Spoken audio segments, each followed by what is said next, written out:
On this week's LA Diaries, living a life of service, Meghan Markle tells the New York Times that she is investing in herself, quite literally.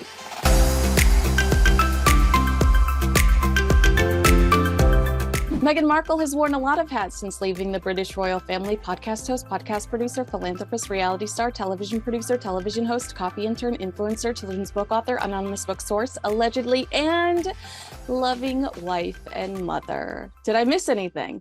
In an article bizarrely titled, Meghan Markle is a dolphin, not a shark, GTFO, we're given the first glimpse of a professional strategy to ever come from the Sussexes. I'm calling it hyper-influencing. We break down that new strategy in just a moment, but let's take a walk down memory lane. Professionally, Meghan has been defined by four major opportunities since stepping down as a senior member of the British royal family. The Archewell Foundation. What is it? According to Wikipedia, Archewell Inc. is a Beverly Hills-based, registered in Delaware for tax purposes, mix of for-profit and not-for-profit charitable business organizations. Nothing confusing about that. What is their mission statement? Show up and do good. Just vague enough so no one can actually hold them accountable. What do? No one really knows. Maybe that's why the organization reported an $11 million decrease in donations from 2022 to 2023 in an annual report. Netflix. Historically, Harry and Meghan's contract with Netflix will go down as one of the worst returns on investment in streaming history. One commercial success, Harry and Meghan, the docuseries, where they took repeated swipes at the British royal family, no doubt, blockbuster. Flops, Heart of Invictus, Live to Lead, Meghan's animated series Pearl, canceled before it even began. And fresh reports coming out of Hollywood is that Netflix is fearful that their audience won't connect with Meghan's new cooking show or Harry's upcoming polo show. The one light at the end of the tunnel is Meet Me at the Lake, a film produced by the Sussexes, financially secured by Netflix, based on Carly Fortune's best-selling book. Harry and Meghan's deal is up for renegotiations in spring of 2025. They will most certainly not be offered a similar contract to their 2020 deal, if offered to stay under the Netflix umbrella at all. Spotify. Worth approximately $20 million. The Sussexes only secured a small percentage of that based on their inability to fulfill their contractual obligations. The end of Harry and Meghan's relationship with Spotify will haunt them professionally forever. Spotify exec Bill Simmons called them beeping grifters, and former employees made vague comments on social media about feeling unappreciated or even recognized for their hard work. When all was said and done, Meghan produced 12 podcast episodes and Harry participated in one Christmas special. Jeremy Zimmer, the chief executive officer of United Talent Agency, made headlines after criticizing Meghan's talent following the end of her deal with Spotify, saying, turns out Meghan Markle was not a great audio talent or necessarily any kind of talent. And you know, just because you're famous doesn't make you great at something. In February of 2024, Meghan announced a new podcast deal worth much less monetarily with Limonada Media. There have been no official updates on the status of that deal, but it's been half a year since that announcement and crickets, no new content. The Daily Mail reported that original content from Meghan might be on hold due to Limonada not wanting to compete with streaming giant Netflix as they prepare to launch Meghan's new cooking show. The Mail predicts a 2025 launch for Meghan's Limonada podcast. American Riviera Orchard.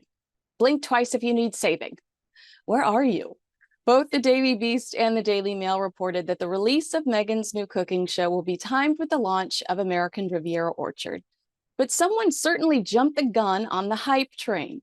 I don't know what PR or marketing professional would advise a client to announce a podcast in February and a lifestyle website in March and leave both projects stagnant for half a year.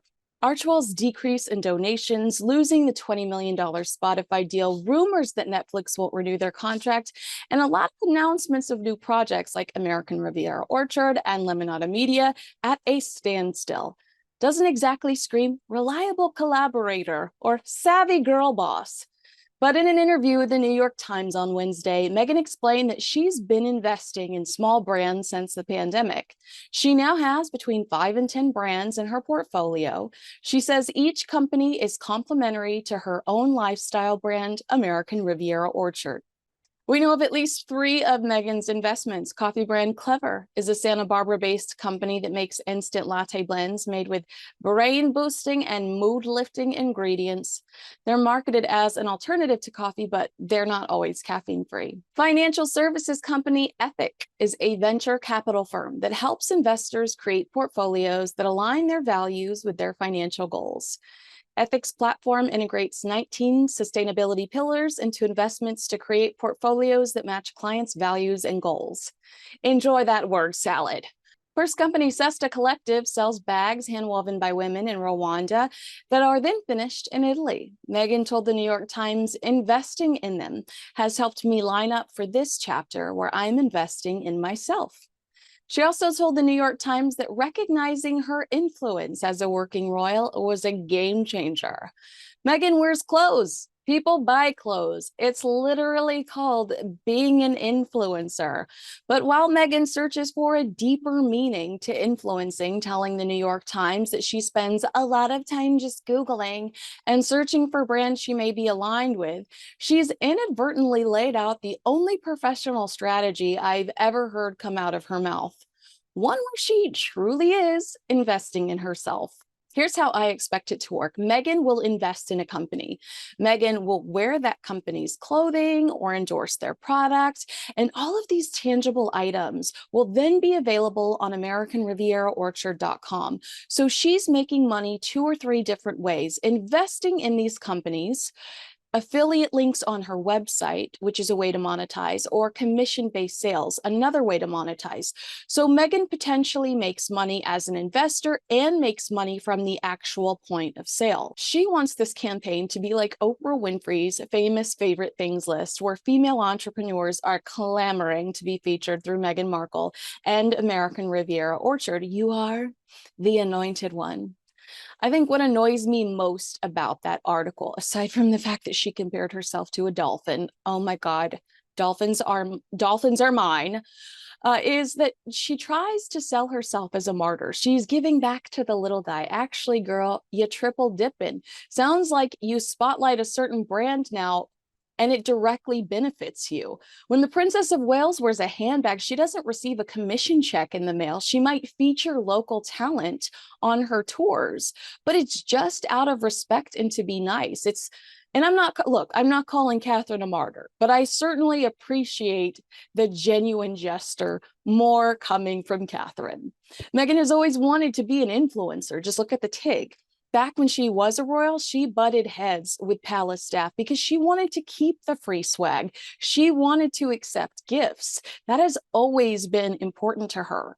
In Tina Brown's book, The Palace Papers Inside the House of Windsor, The Truth and the Turmoil, the author explains that Meghan would use the TIG as a way of getting luxury goods for free.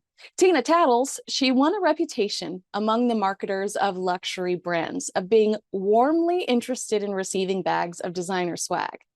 Tina even suggests that Meghan continued to send messages to publicists after she married Harry as a royal, claiming that after her wedding in 2018, a member of Meghan's new team wrote to a publicist saying, "Make sure the publicist knows that she can still send me anything. She's always been one of the good ones."